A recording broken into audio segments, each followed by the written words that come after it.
All right, we are now live. Welcome to the show, everyone. Trump has declared a Liberation Day yesterday and officially announced a broad reciprocal, sorry about that, guys, tariff regime that is an attempt to level the playing field after decades of imbalanced trade between U.S. and other nations. The questions on everyone's mind are, is this a good idea, and will it work the way that the president wants it to? We will get to that. Also, employees at our public health agencies are losing their minds and their jobs, and the White House says the firings will continue until morale improves. Tim Walz has a weird Marxist comic book as part of school curricula, and the Free and Democratic France is imprisoning their populist political opponent over something that nobody else gets imprisoned for. We are going to talk about all of this in episode 490 of the In the Tank podcast.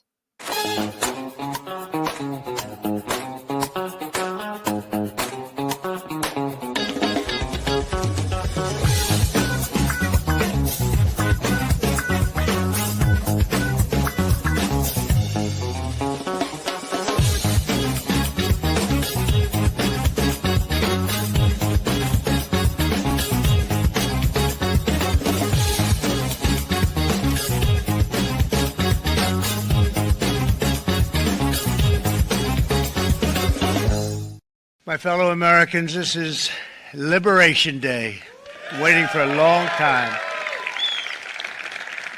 April 2nd, 2025 will forever be remembered as the day American industry was reborn, the day America's destiny was reclaimed, and the day that we began to make America wealthy again. We're going to make it wealthy, good and wealthy. All right. Welcome to the In the Tank podcast, everyone. I am Linnea Lueken, and as usual, today we've got Jim Lakely, Vice President. Jim, what you got? It's another typical spring day here in Chicago. Yesterday morning, I woke up, it was 33 degrees. By evening, when the sun went down, it was 72 degrees, and now it's 45 degrees. So I'm going to try to survive, but it's good to be here. We also have Sam Karnick, Senior Fellow at the Heartland Institute. Sam? Hi, Linnea. Good to be here. I'm looking forward to finding out what it's like to be liberated. And Chris Talgo is unfortunately not able to make it today, guys. So put your condolences in the chat. He is injured, he's okay, but he was not able to come on camera today. Anyway, before we get started, as always, if you want to support the show, you can go to heartland.org/inthetank and donate there. Please also click the thumbs up to like the video. Remember that sharing helps break through some of YouTube's suppression. Even just leaving a comment helps. If you're an audio listener, you can help us out by leaving a very nice review. As always, we are going to begin with our Unhinged segment. I purposefully did not watch this video ahead of time. Jim recommended it, and I saw the title, and I immediately said yes. So we are going to get my fresh reaction to this video here. I'm looking forward to it. So let's do it. That somebody that I work with is a conservative, and he's somebody who's really intelligent, and he's somebody who works in climate tech as a super smart guy, somebody I would never have thought was conservative, and apparently he is. And it's surprising and it's disgusting, but what's most surprising to me is the level of sudden hatred that I have for him. Sudden hatred for this man who I used to respect suddenly just went boop, and I hate him now. Aw. Oh, she seems nice. Yeah. That video went viral on X this week, and I thought it would be a nice, unhinged candidate, and I'm glad you picked it, Linnea. But there's so many layers to this. First of all, the need to share this, lying in bed with the camera holding your phone, feeling that, and if you notice, because I've watched this thing like 6 times, it's like, you notice she's very well made up, so she has to look great for her hate video. And, just the idea that you could be a perfectly respectable person until, or somebody could be you consider them perfectly respectable in your life. And then you discover that they think about things differently than you do. They have different politics than you. And then it's not just that, maybe I won't hang out with that person. Maybe I'll speak to them less or something like that. Or gosh, heaven forbid, maybe I'll engage in more conversations to understand where this person is coming from that differs from me. It goes to bleeping hatred. That's unhinged by definition. And it's just actually really sad. I mean, we didn't used to live in a world like this, but leftism, what was it? Michael Savage had a book called Liberalism is a Mental Disorder. That was probably from 25 years ago. And I think he had it on the button. Leftism is certainly a mental disorder if it can make you fall into complete hatred because somebody is a conservative, somebody thinks differently than you. Gosh, and you wonder why we can't have calm, rational conversations about politics and policy and society these days. Well, that's why. Yeah, there seems to be kind of like an epidemic of young women airing their relationship grievances in a very ugly way in public. I can't wait until that trend goes away. It's very unseemly. Well, Sam, did you have anything that you wanted to say about this one? It's not something that we have a whole lot that we can, have like a detailed commentary on, but I just thought that the audience, if they haven't already seen it, would probably find it interesting. What's really interesting she's to an me idiot. is that she looks at the at other people's points of view as reflecting their character. So does it? Because if your point of view is that you hate people who think differently from you, I'm not sure that that's a character trait that too many people would admit that they think is a good thing. Yeah. It's obviously blatantly absurd on its face, and Jim was absolutely right that it is unhinged. This is a person who's absolutely not thinking, and she's just operating in a, well, I'm going to use a word that has lost its luster over the years, but hysteria. She is actually suffering from hysteria. I can say it because it's true. I mean, I'd also add that it's quite common that people on the right have many friends that disagree with them politically. This seems to be a one-way street by and large. I mean, I'm sure I know there's been studies on this, that people who are on the left tend to be less happy than people not on the left, and that people on the left are unwilling to be friends with people who disagree with them politically. Conservatives have lived, like if conservatives had that kind of a ideological litmus test for every aspect of their life, they probably never leave the house. They certainly wouldn't be watching any modern Hollywood entertainment. They probably wouldn't be reading much media either, although now there's a much different media ecosystem than there was, even 10, 15 years ago. But, the one-way street of this is what's really kind of striking to me, because I have many friends that disagree with me politically. We don't talk about politics because I choose not to do that, because I don't want to trigger them, because I know that they will go insane. When they try to engage me in political talk, I will usually quietly express my views and then just move on, because I could talk about it for a long time. We talk about stuff like this on this show all the time, for an hour every week, and it's fine. But you cannot do that with a leftist in your presence. And so, to be polite, most conservatives just keep it to themselves. Yeah, Christine Laurel in our chat makes a good point. She goes, it's so hypocritical of people who claim to be tolerant and embrace diversity. Well, there's an interesting thing about that is actually on a lot of psychological studies, they find that conservatives are actually rate much higher in empathy than liberals do, as in like the real definition of empathy being aware of and being able to understand, or at least, or even like vicariously like understand the feelings or like where someone's coming from on something. And liberals actually rank very low in empathy, despite the fact that they use that word like a club all the time. They actually have a very poor understanding of where other people come from, or how someone might come rationally to, and lovingly and rationally, to a position that's different from their own. So I didn't want to spend too much time on that, but man, it's just, it's hard to watch that stuff, isn't it? There's just briefly, there's a Yeah. pair of graphs that you can find on Twitter that show how conservatives and liberals or leftists differ in their point of view on what they care about. So conservatives tend to care about people who are closer to them and less care about people who are farther away, and rocks and galaxies. Whereas the people on the left care a lot about rocks and galaxies, and very much less about people who are closer to them. And that would also explain why they give less to charity and have a host of other characteristics that sort of fit that pattern. Yep, absolutely.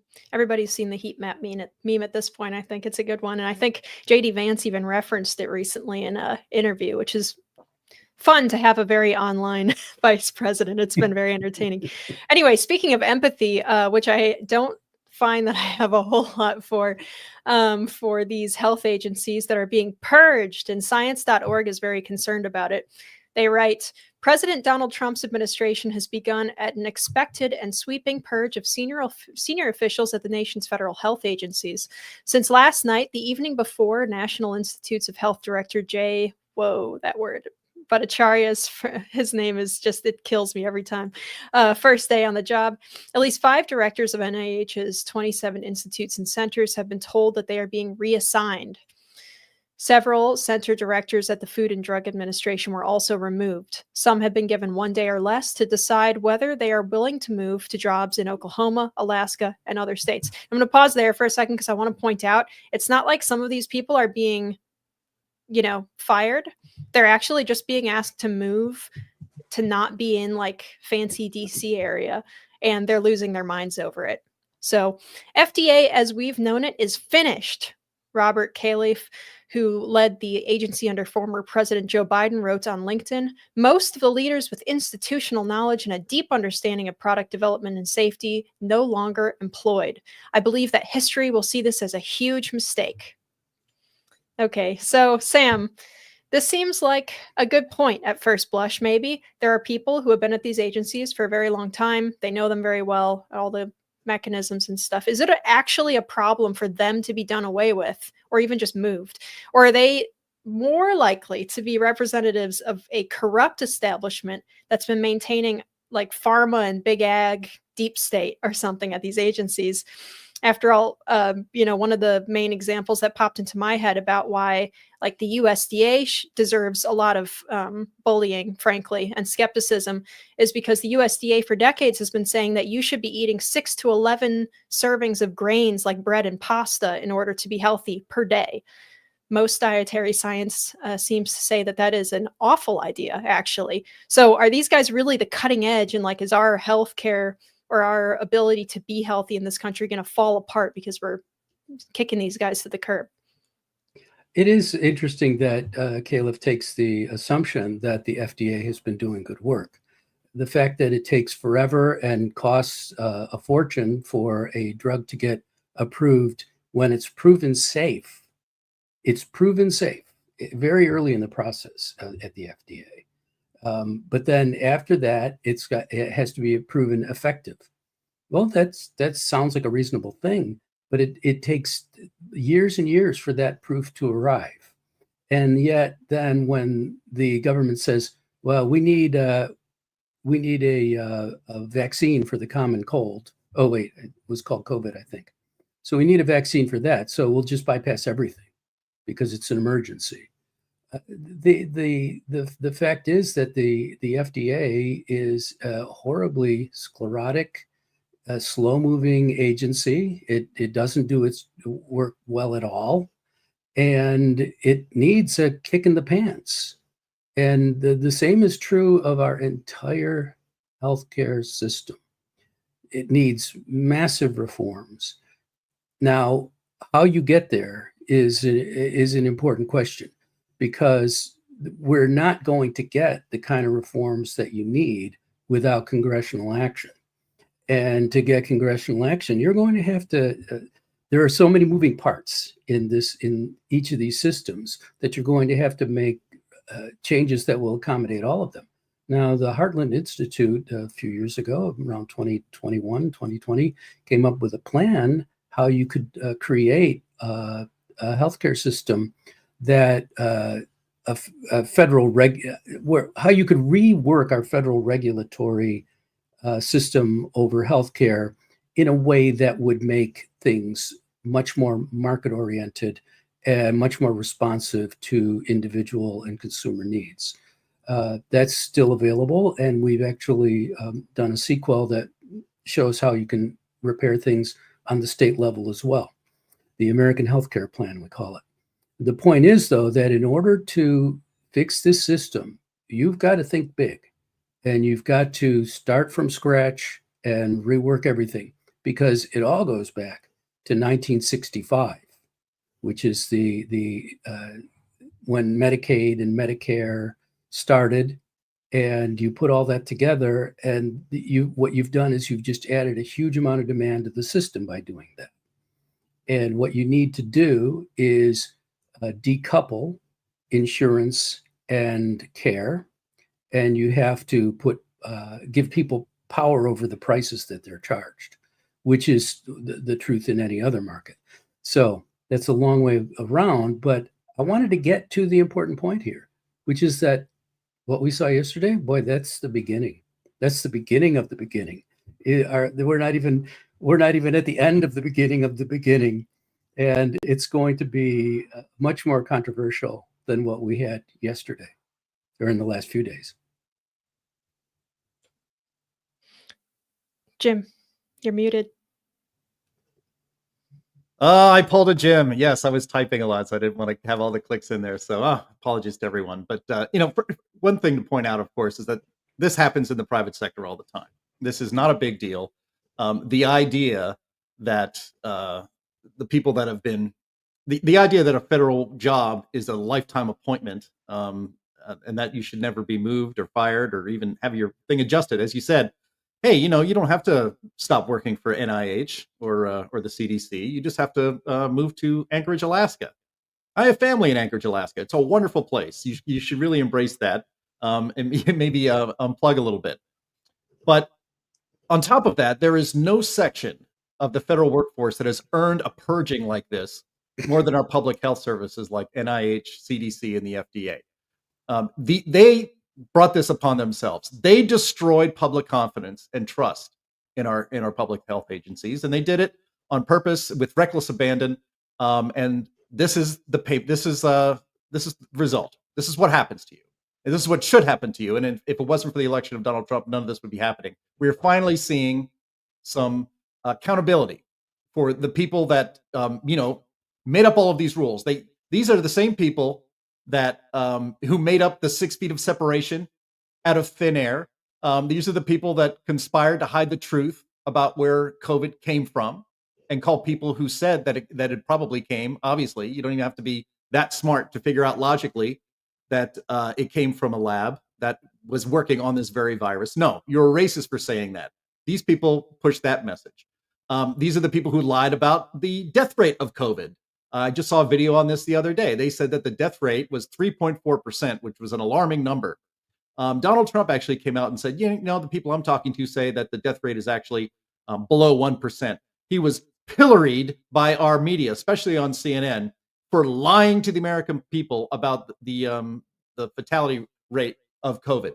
Wow, shocker. Turns out Trump was right, and the critics of the alarmism were right. It was under 1%, and that's even putting on top of the fact that these are the same agencies that fired nurses for not getting, and doctors and nurses for not getting the jab, and also incentivized hospitals lying about people who died from COVID, saying they died of COVID when they just happened to die having COVID, with COVID. And the fact that almost everybody on earth contracted this virus, that was a blatant lie. These are the same people who shut down our schools, who destroyed thousands of small businesses, who sent the police to arrest people for going to church, who said it was okay to protest for social justice. That's a fine thing to do because we have to fight systemic racism, and that's a public health threat. They actually said that. But you can't attend your mother's funeral. Nope, nobody can go to that. In fact, your elderly loved ones have to die alone. All of the horribles that happened to us starting in about March of 2020, these people were responsible for. There was never any accountability to it. There was never even a sense of remorse from any of these people. And so, thank you. This is the happiest news of the week for me. And you guys can just cry more about it on X all you want. You're out. And I think we need to institutionalize as a government accountability on this scale when the offenses that agencies like the people in the agencies like this have inflicted upon society are as grave as what happened here. I think I'm going to give you an award for that Jim rant. That was probably the best one we've had in a while. It was wonderful. Okay, thank you, Jim. All right. No, you're totally right. And I it's amazing to me the idea that, when you, like you mentioned, like Sam mentioned before, in the private sector, it's not a big deal when someone high up in the company gets let go when they've been there for a long time or retires. What's the difference between one of these people deciding to step down through retirement and them getting reassigned or let go? Either way, you're losing this essential person who, without this essential person, the industry or the agency will fall apart, fall to pieces. It's nonsense. Everyone knows it's nonsense. It's not as if, like there's only, well, I would hope not. I mean, it's possible, I guess. What I'm about to say is that there's like one guy in the entire FDA who knows how the filing system works. I wouldn't put it past government, honestly, to have it set up that way. But I would hope, I would assume that that's not the case. He may be the only person who knows. He may be the only person who knows which cave in Colorado the files are in. Yeah, exactly. Well, I mean, we can't run our computer system without this one guy. Like, we probably shouldn't have our government agencies set up like that in the first place. So. One thing I find interesting about this is that the key thing right now is that Bhattacharya is removing, and his people are removing higher level people. They do have a whole lot of grants and grant proposals to process, and they have grants that have already been awarded, and those need to be processed. It's like taking away somebody's Social Security. Wait, you said this was coming, and now it's not. You really can't do that to people. But bureaucrats who are just sitting there and creating and maintaining these systems that slow everything down and that put on scientific research, that put on things that are completely unscientific and have nothing to do with doing science, those people should go. And so you could make a very strong case that this is the right approach, which is to, as I say, move out the people who have been doing these things and get new ones in who will do what the president was elected to do. Just had kind of a dark thought. Sorry, Jim. Well, no, I mean, even if you're being, even if you're not as angry as I am, but if you're being very charitable, just objectively, these agencies failed at every important job it had for the last 5 years. Nobody in the private sector would retain their job with that level of failure. And it's not even just failure. These weren't even mistakes. Add on to that the fact that we were lied to by these agencies, purposely misled and lied to, and had the speech of people who thought differently suppressed. They were all part of the censorship regime in the Biden administration. So I'm sorry, I don't want to get mad again, but like, even just if you were just to calmly look at what their record is, they earned a firing because they failed at the one job that they had. In fact, the most important job they had was to maintain what we used to have in this country, which was faith in our public health system. And they destroyed that for politics. And so letting them go and keep their pension is a pretty generous offer, if you ask. Yeah. They're being fired for doing exactly what they were told. And they should be fired for that. Because what they were told to do was abominable. and worse than wrong, and they actually are responsible for many deaths. And so, yes, they should be fired, but they were doing what their president told them to do, and now Trump and his team are being criticized for telling these agencies what to do. So the issue here is not really, it's not a matter of process. It's not that Trump needs to do it this way, the way it's always been done. It's a matter of the results. They want the results that they want, which is more government control over things, especially federal government control. And since they're not getting it, then they're upset about that. But interestingly enough, Trump is doing exactly what Biden was doing, which is getting his team to do what he wants them to do.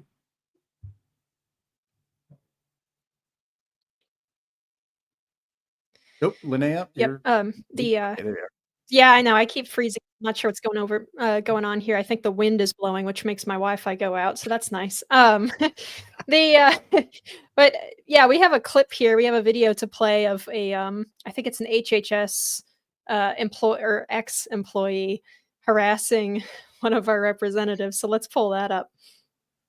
A worker at HHS. I was fired illegally on February 14th.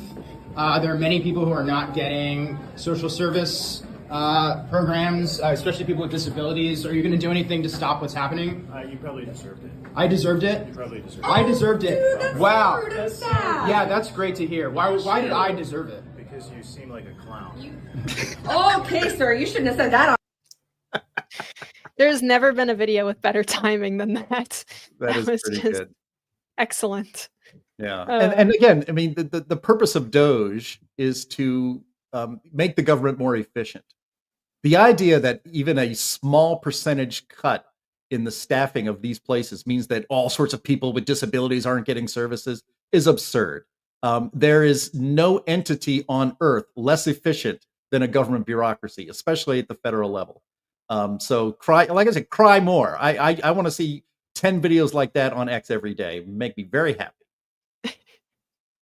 Absolutely. Okay, so yeah, and that guy almost certainly is a clown. I'm going to guess that the person harassing our representative there from, I think, Indiana, was it? Indiana. Yep. That's yours, Sam.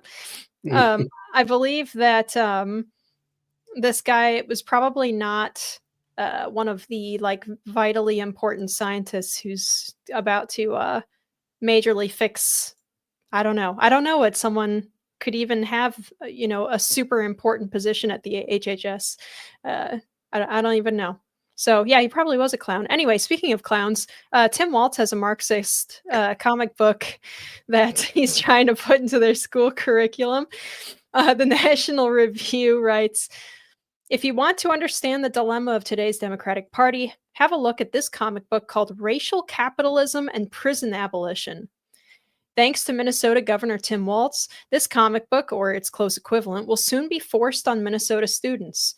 Because Walz had just added an ethnic studies strand to his state's social studies standards, wow, say that fast, okay, all Minnesota school children must shortly be exposed to a discipline that is essentially a cousin of CRT. As part of their mandatory ethnic studies training, Minnesota students are going to have to develop an analysis of racial capitalism, an abstruse concept created by theorists of Black Marxism. The idea of racial capitalism is breathtakingly radical. It delegitimates America's free enterprise system, America's legal system, and even the very belief that there can be such a thing as crime under current circumstances. Implicit in the racial capitalism concept, and sometimes explicit, is the belief that America's unjust system may need to be swept away by a violent rebellion or revolution. It's all in the comic book. This is what civics has become under the governance of Tim Walz. Man, Jim, we really dodged a bullet here. Not just not having Kamala as president, but not having Tim Walz anywhere near the White House. You brought this subject to our attention. It seems from this that we haven't quite won the war on DEI and like woke in the school systems yet. So what's your take here? Yeah, I mean, my first take is like, what the hell's going on up there in Minnesota? I mean, what? I I don't have any family in Minnesota, but I know people that live in Minnesota, and it's such a nice, wonderful place full of very friendly people. And you keep allowing yourselves to be ruled by absolute radical nutjob Marxists to the effect that, I mean, the one good thing out of COVID and Zoom school across the country was that parents were able to actually see what their kids were being taught in school, and they were not being really taught more as much as being indoctrinated. And this, I mean, a radical Marxist comic book to teach children to hate their country and to consider capitalism as evil and socialism as morally good. So they're obviously not being taught the history of communism and Marxism in the 20th century, which led to the death of at least 100 million people worldwide. That is not what they're being taught. They're being taught that, in fact, I'm looking here, one of the pages, actually, if Andy, if you don't have it up on screen, you can bring it up on screen. Not only is it radical Marxism, it's an objectively shitty looking comic book. I'm sorry. First of all, maybe it's supposed to be a coloring book because it's all in black and white. But it just is this messaging of leftist messaging that I think would be even radical if it was taught on a college campus. But having this sort of radical ideology to hate your country, to basically hate your fellow man, hate anybody who is a successful person. I mean, they characterize capitalism as oppression. They characterize there's a panel in there where they have a drawing of men on horseback with cowboy hats that were hunting down escaped slaves, and says there is a direct line. There it is, right there on the screen. Slave patrols existed in the U.S. from 1704 to 1877, 173 years. There is a direct lineage between slave patrol institutions and the police. This is and that's probably one of the more mild criticisms of Marxist comic book. So if you people in Minnesota need to make us think about this, because the idea that this would find its way as an instructional manual for impressionable children in public schools in Minnesota is an absolute outrage. It's very bizarre. The National Review points, the author of that article that I was reading from points out too that there's something like kind of strange going on here with the Democrat Party in general. He writes that explicit leftist radicalism is now so deeply rooted in the party that efforts to disguise it are at once unavoidable and impossible. It's been noted that the Democrats are dangerously enthralled to the groups. Leftist nonprofits used to be a force multiplier for the party. Nowadays, though, their maximalist ideological demands tend to pull the party away from the electorate. Minnesota's new ethnic studies standards and their implementation framework exemplify the perils of the groups. Walz turns the task of designating Minnesota's ethnic studies program over to politically radical activists rather than to the conventional academic subject matter experts. That placated the Democratic base, yet it's led to a series of ideological fiascos ever since. And Sam, this is something that we've heard about before, that these Democrat nonprofits are wildly out of step with what the average Democrat voter wants. And I think that Minnesota is a super powerful proving ground for that. The average, even Minnesota Democrat that you run across is kind of just like the most casual, friendly, kind of not radical. Well, my grandpa voted Democrat, so I vote Democrat kind of person, kind of like how parts of the South used to be, right? They're typically very friendly, and they're typically very, let's say, they don't have suspicions about, and I say this because I have family there, and a lot of the time, Minnesotans, even conservative Minnesotans, really kind of seem to shield their eyes from the really bad stuff going on. They tend to take a little bit of a blue skies approach to politics. And that's part of why I think they've been able to be run by these radicals for so long. it's a very strange situation that they've put themselves into.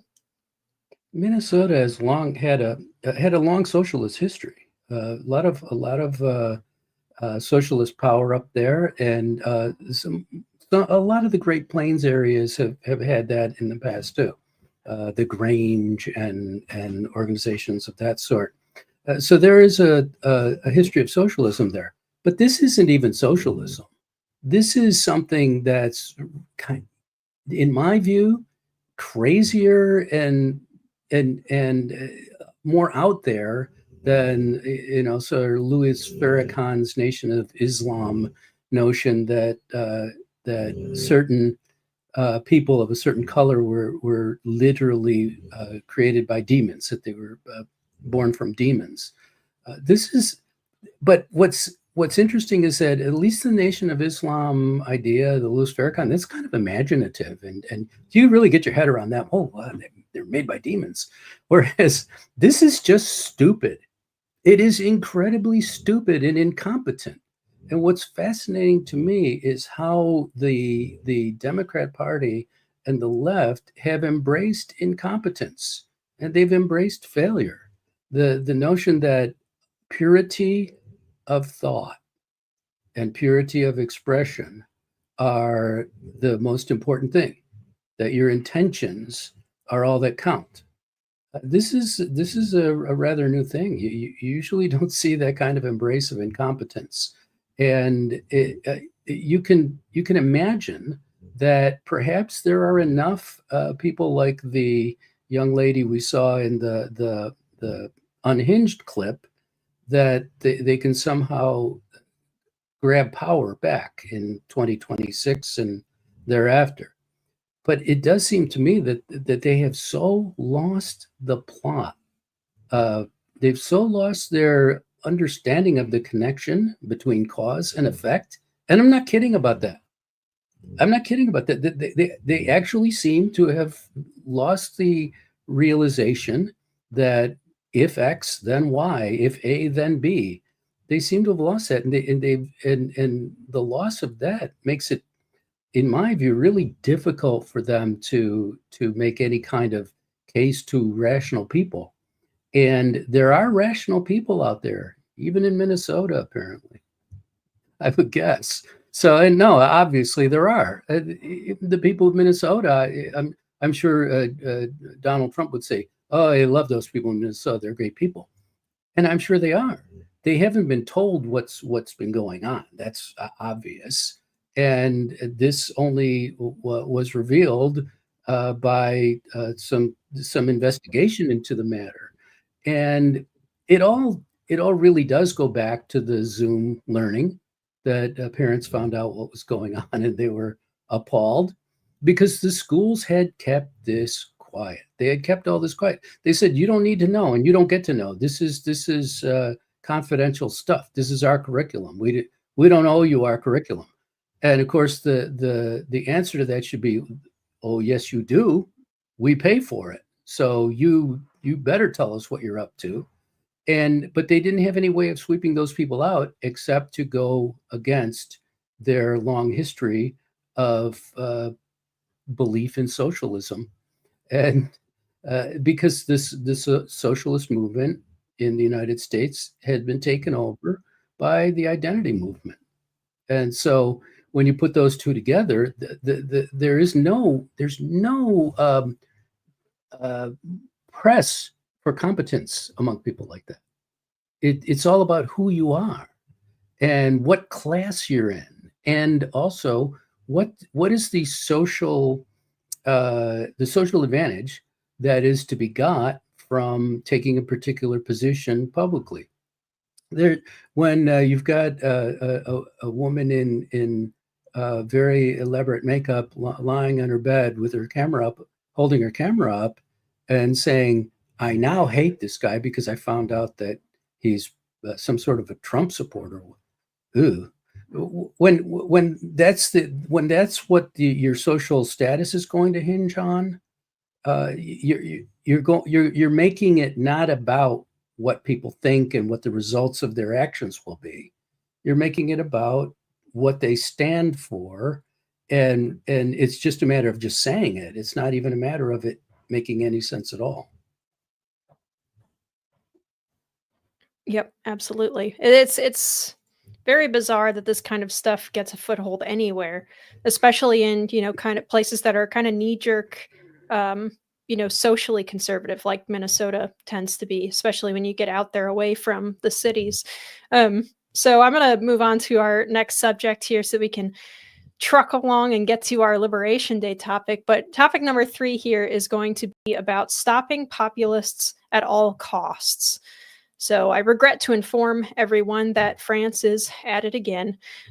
Populist candidate Marine Le Pen has been eliminated from the presidential race or from being allowed to participate in any politics at all for about 5 years.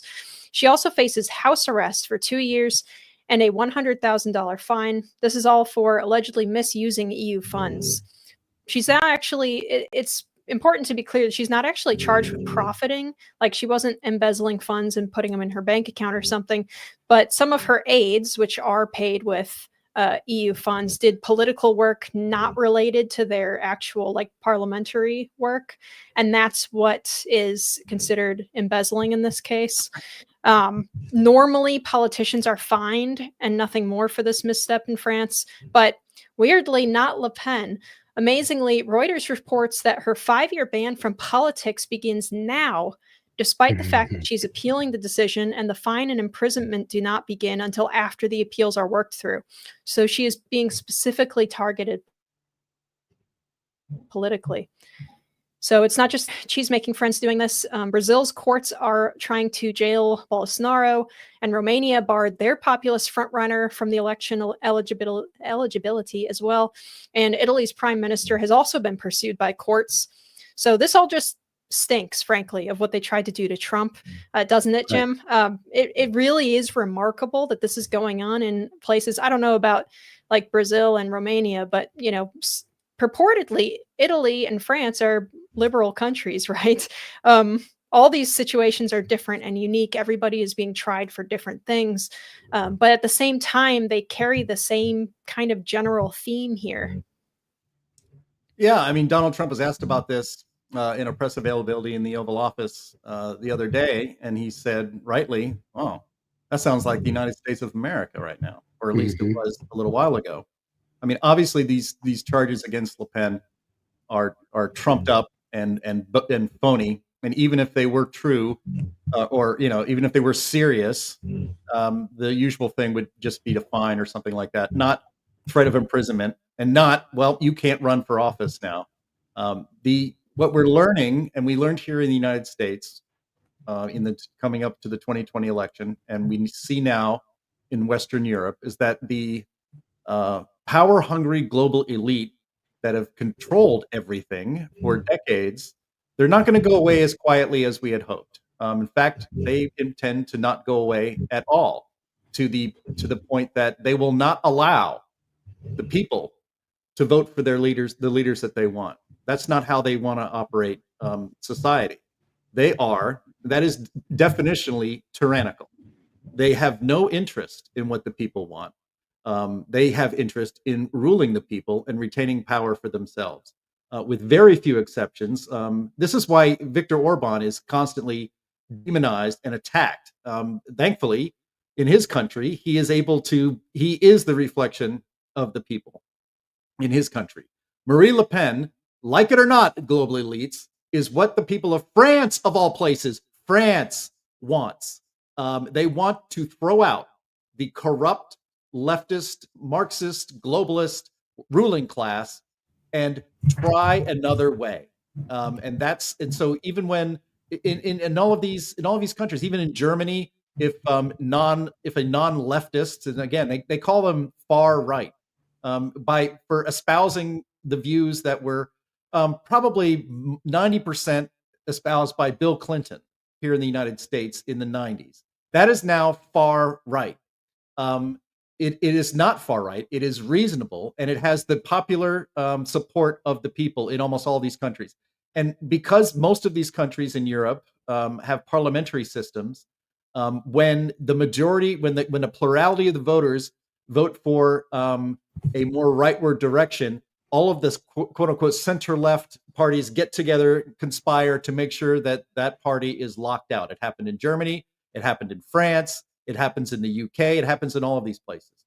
So the revolution, the counter revolution, I should say, that is a global movement right now, from center right people, from the people, a popular uprising, peaceful popular uprising, is going to take a little longer than we had hoped.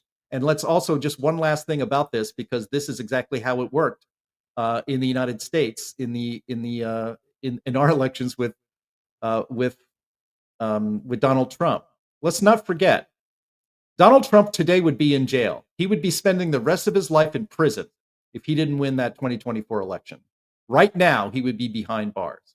Elon Musk's entire capitalist enterprise would be in ruins right now if Donald Trump did not win that election. I know that people keep saying that elections are important. I actually want to live in a world in which elections are not that important, where the who is ruling over us is not the most important thing in the world. But we don't live in that world yet. But this is the global left is going to use every single tool at its disposal to retain power, and it includes the absurd decision against Marine Le Pen. They are going to regret this, because once the people find no way to legally and peacefully have their will reflected in their government, it gets very dark very fast. And it's amazing to see, there's like populist uprisings kind of all over the place in Europe. And the as one of our viewers have mentioned, it's like the WEF people seem to be on it a bit. Oh, did I freeze again? Bummer. Anyway, yeah, so it's kind of frightening to see, what would have happened had Trump not been able to get in. We're getting little hints of that all over the place. Like you said, Jim, I think it's just going to take more time than we had been kind of crossing our fingers about. Same with Britain and a bunch of other more frostier countries up in Northern Europe, probably further behind than everybody else. But I don't think it's sustainable. I don't think that the global progressive order is sustainable. Mostly because it rejects reality a good amount of the time, and reality has a way of coming in and kind of aggressively reasserting itself. Well, yeah, I mean, either the people get to choose their leaders in a Western democratic republic society, or they don't. And right now, the global ruling elite have decided that you don't get to do that. But you can't do that and still pretend that you are a modern democracy, and that and democracy matters to you and all this. So you can't do that anymore, and people see it now. And like I said, if this continues, and these charges should be dropped against Marine Le Pen right now, it tells you actually how dangerous they think we are. We meaning the people. That you can't elect your own leaders, that they think that that it would be the end of them. And maybe it would be, and that would be okay. I don't mean the end as in like they're deleted from the earth, but you've had your chance, you've had every advantage, and the people are rejecting you because you are a failure, and you've ruined these countries in so many ways. Western Europe is being lost, and the people want to save it, and the global elites will not allow them to do that. And again, this only ends badly if you do not respect the will of the people. Right. Okay. Well, yeah. Sam, go ahead. The bigger problem here is that this is not just these isolated. Obviously, it's not isolated situations where they stop short of real outrages. It seems very clear that there were assassination attempts on Donald Trump that should never have got anywhere near as far as they did. So I'm putting that as politely as I can, but this is weird stuff.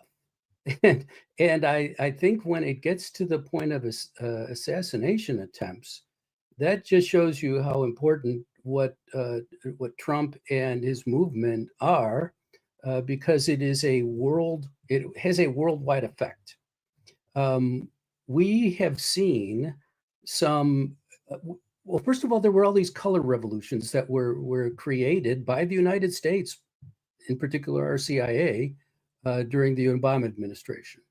All these color revolutions in other countries. And then we had a color revolution in our own country in 2008. And then from there, it has gone on to where they had an accidental election in 2016. And the revolution was rolled back for a time. Then they got it back, and whatever happened in 2020, it certainly wasn't normal. So there are these are enormous movements here, world level movements. And so right now you have a color revolution going on in Serbia. This is not natural to Serbia. It's not coming from Serbia. It's coming from elsewhere. And we had during the Obama administration a color revolution in Ukraine, where they had a legitimately elected government, and it was run out of business by Europe and the United States. So we have these big movements going on that are very well financed, and the money isn't coming from within these countries necessarily. Within these countries, when you're looking at this high level of activity. So the point is that there is several different levels of activity. Some of them are mere harassment. The press that Trump gets, for example, it's harassment, and it's stupid and silly. But then it goes all the way up through trying to put a person in prison so that they won't be able to take office, and then failing that, to kill them. And then failing that, what you've done is you've simply revealed to the world your incompetence, and they had to step back and try and figure out what to do. So they had a 23-hour, 24-hour speech or whatever it is.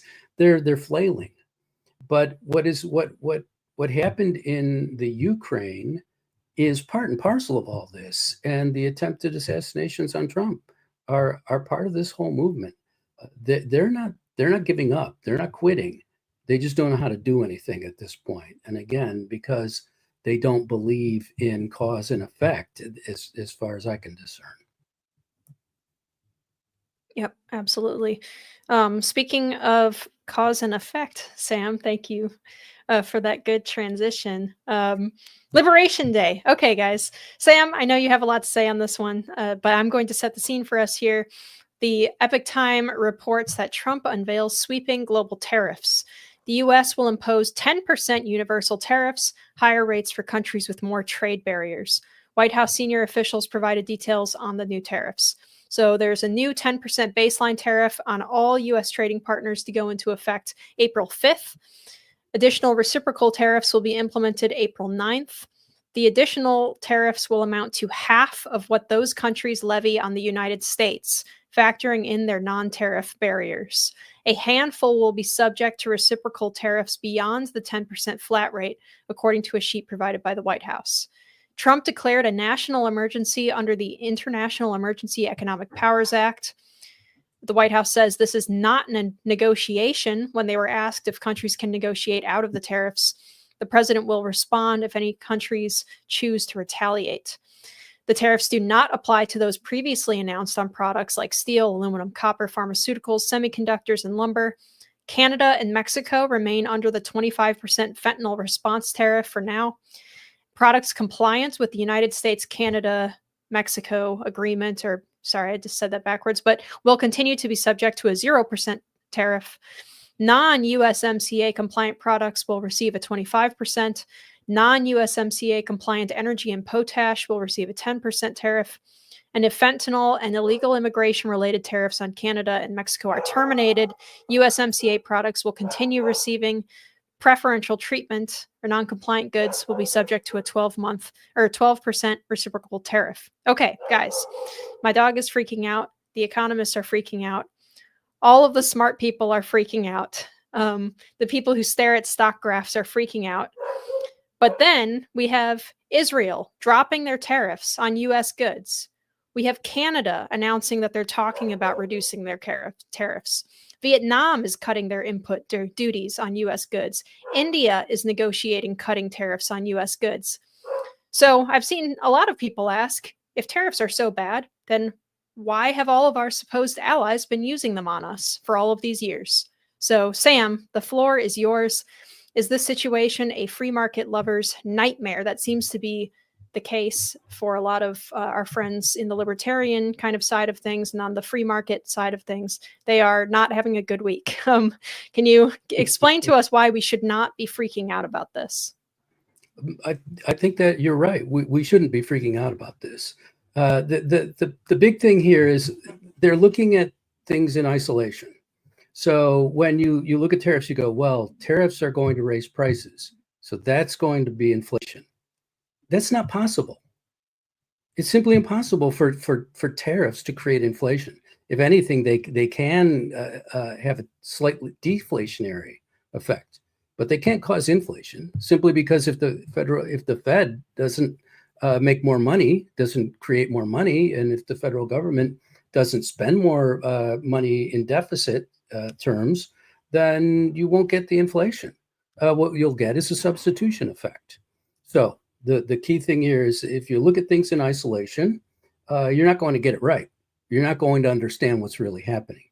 I believe that one of the things that we need to do is we need to look at people. What are their real motives? What are they really thinking here? And in terms of President Trump, he says a lot of different things, and people say, well, that's incoherent. All the different things he says are contradicting one another. But in fact, I'm not sure that they are. My belief here is that, well, let me see this. He keeps talking about deindustrialization and good American jobs and things like that. And he also talks a lot about the current accounts deficit.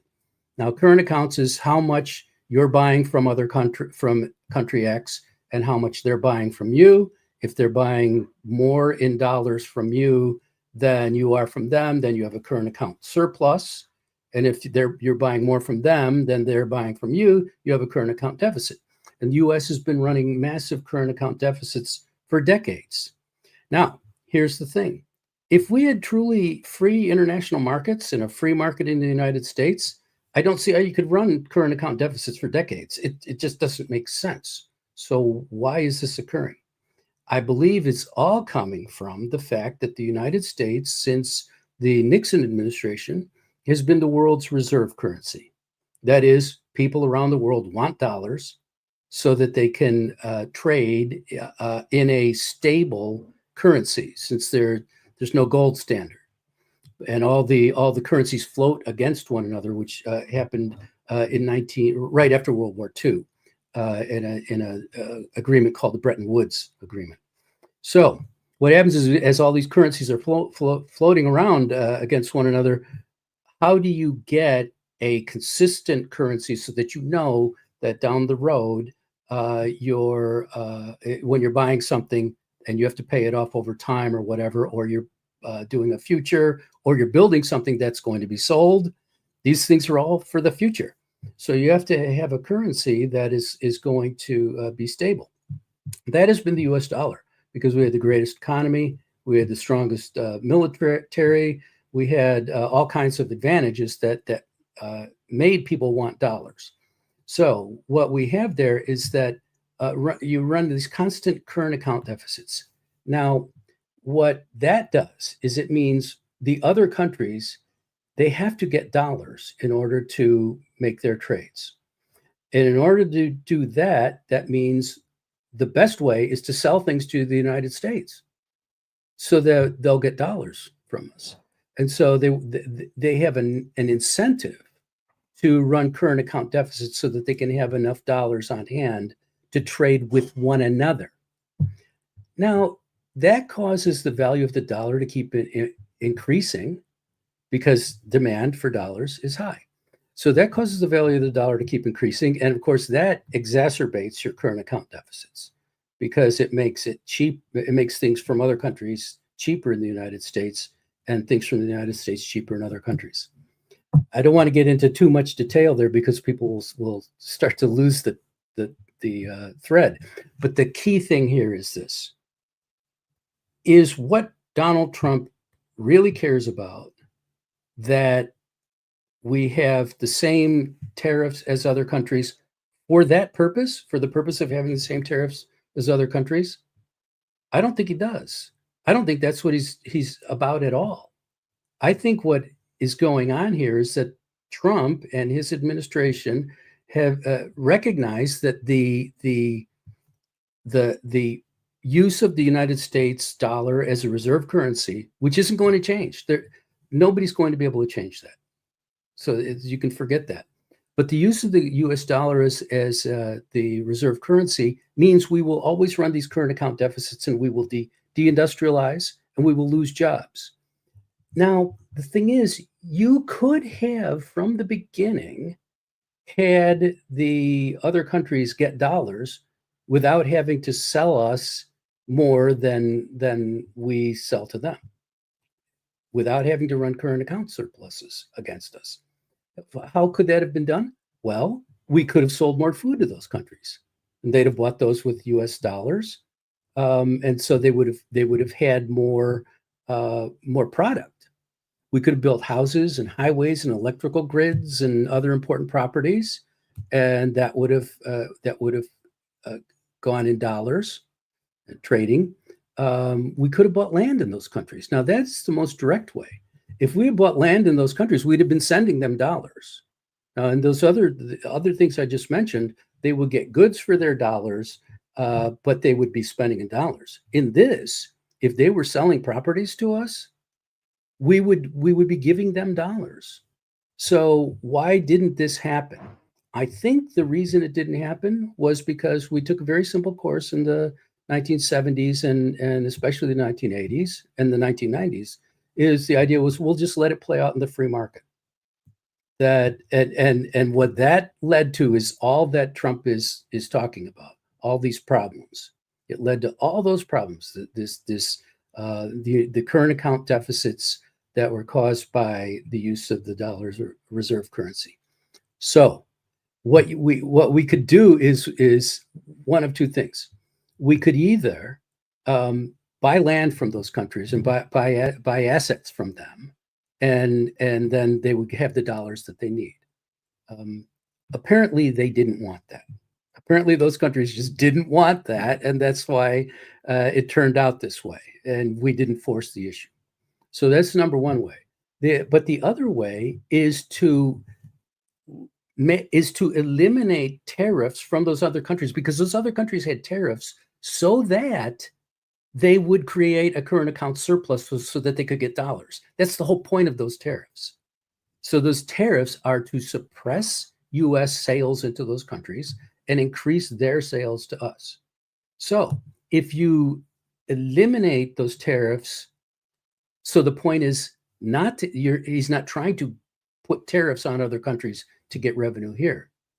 If he truly is doing what it looks like when he's talking about deindustrialization, when he's talking about the loss of U.S. jobs, and when he's talking about the current account deficit, which he does a lot, and he's also talked about the reserve currency.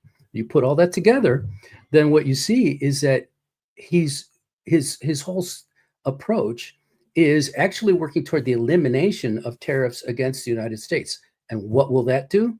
What that will do is completely rework the world economic order such that ultimately we're going to be buying things from them and giving them dollars, but we will get something for it. This is how Trump talks all the time. We're doing all this. We're giving all this defense to Europe. We're doing all this hard work for them. And what do we get for it? Nothing. What Trump is doing is creating a new system where if another country gets something from us, they will pay for it, and they will pay, and they will get their dollars by giving us things that we want, and that we want because they benefit us. So in my view, I don't know that this is what they've done. I'm not. I haven't had done any investigative reporting on this. It's just been a matter of me thinking it through over the past several days.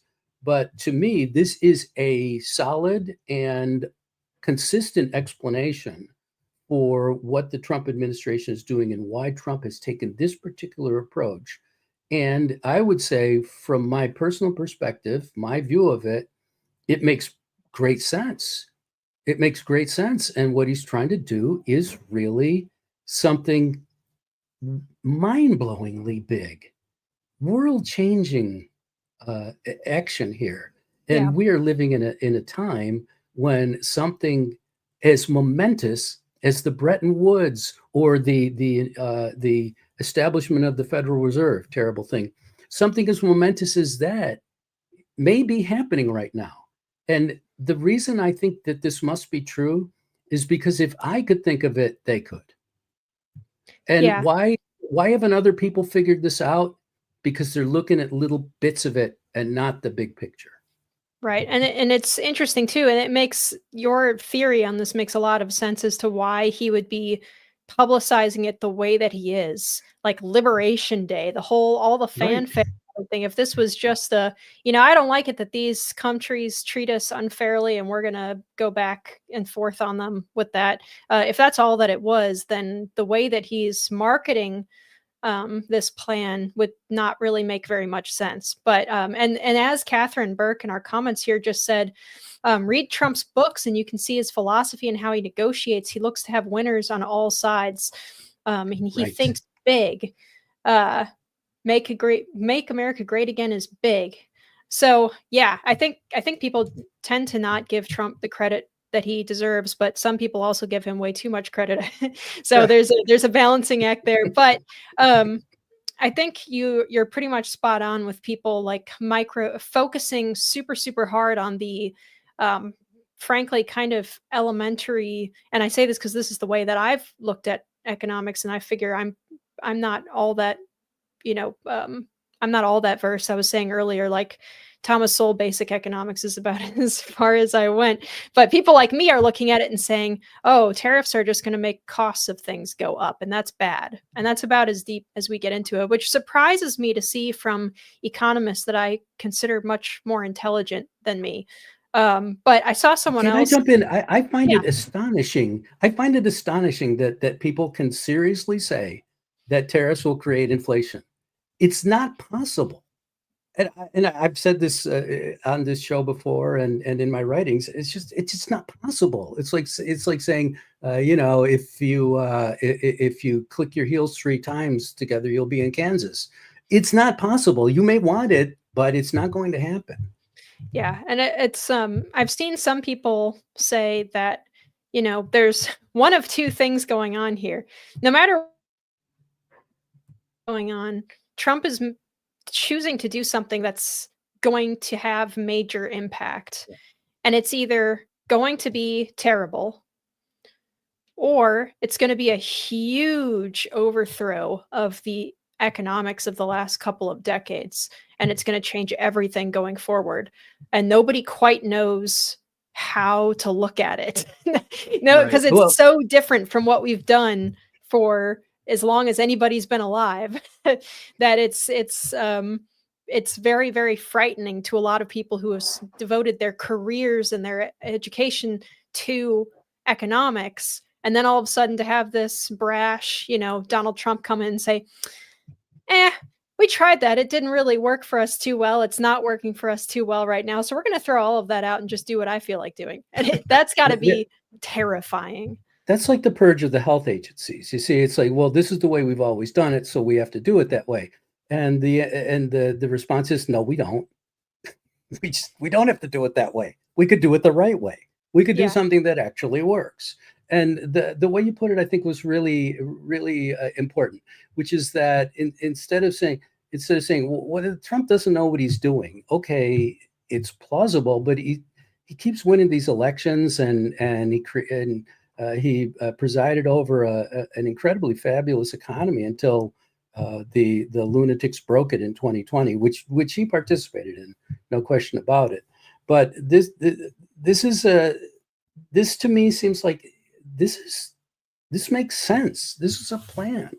It's not just something like, oh, it necessarily must go bad because tariffs are bad. That's just can't. It's just can't. It's just the people singing tariffs are bad, tariffs are bad. It doesn't tell us anything. But if you, like I say, if you look at it really deeply and see, well, what could he be wanting? What could he be aiming at here?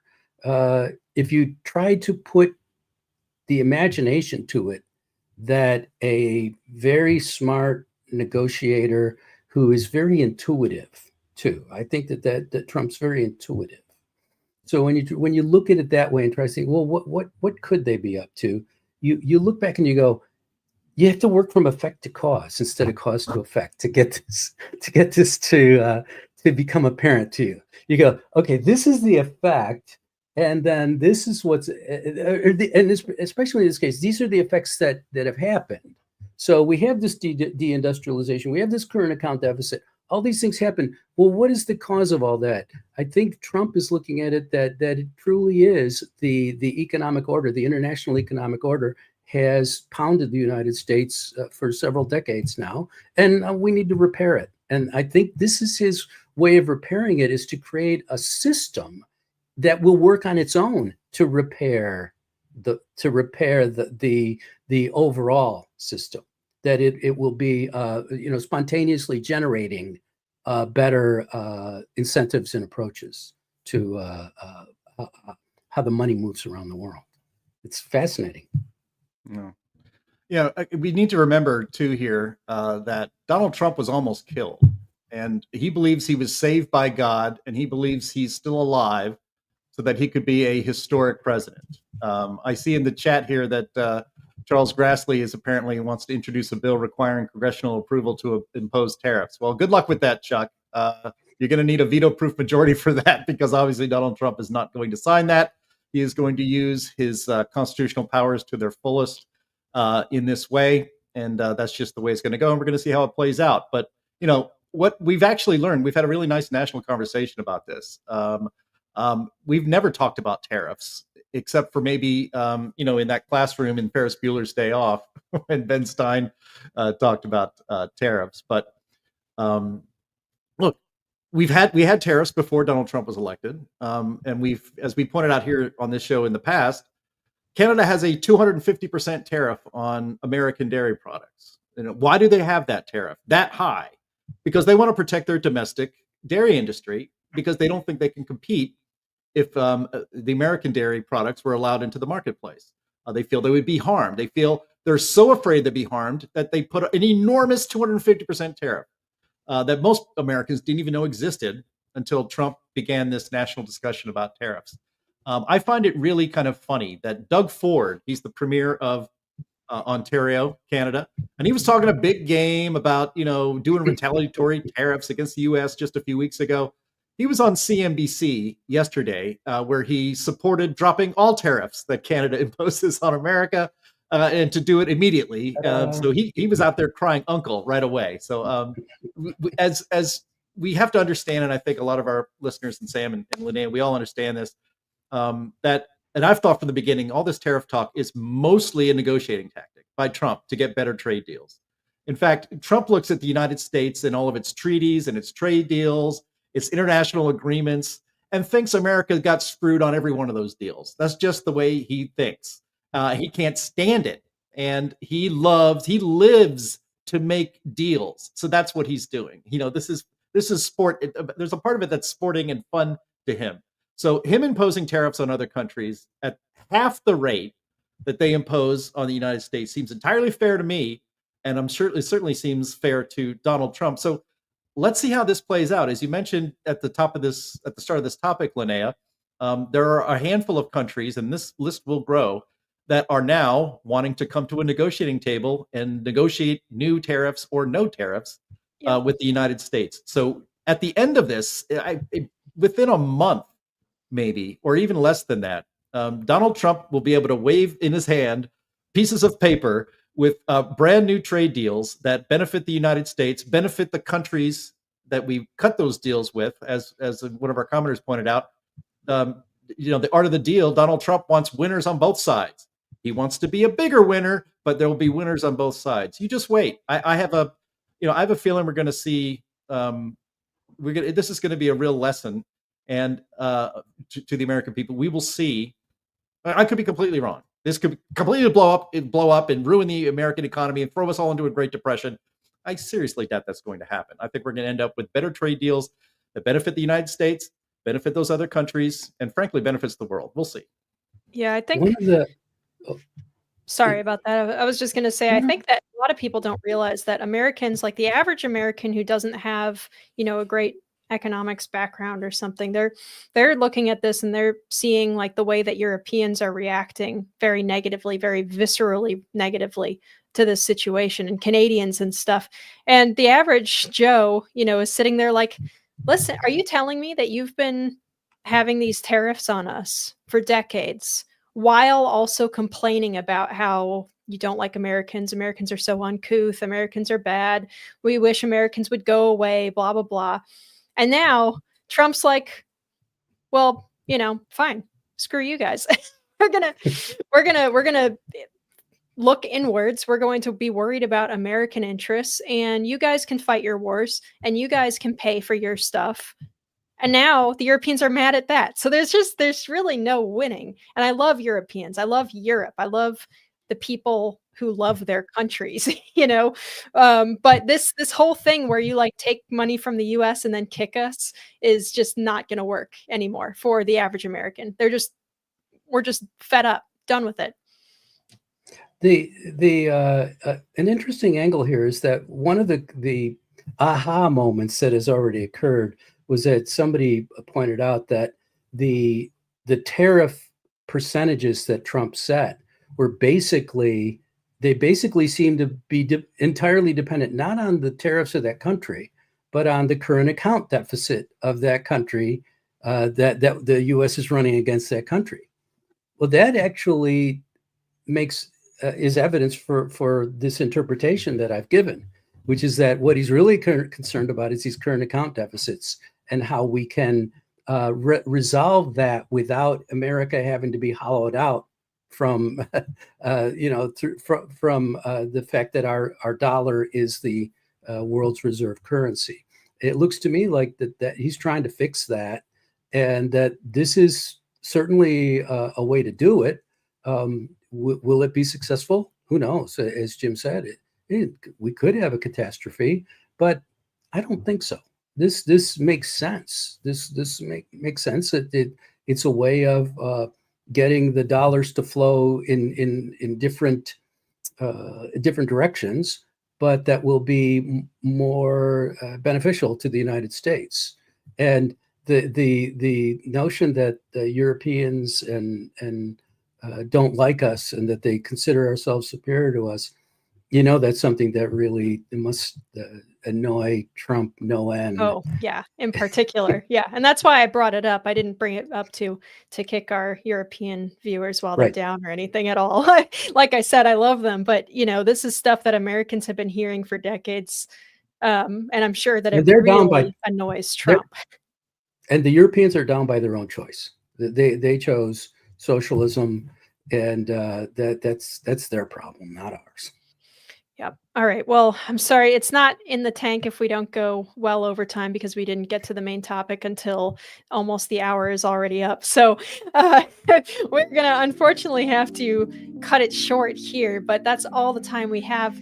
Thank you, everybody, for tuning in. We are live every single week on Thursdays at noon Central on Rumble, Twitter, YouTube, Facebook. For audio listeners, please rate us well on whatever service you're using and leave a review. Thank you so much to our usual panelists here. Jim, do you have anything to pitch this week? No, you can follow me at Jay Lakely on X, at Heartland Inst on X, and visit heartland.org. All right, Sam, what you got? At ST Karnick and stkarnick.substack.com. Okay, well, thank you again, everybody. We'll see you tomorrow, hopefully, on the Climate Realism Show. If not, we'll see you again next week. Adios. Or not.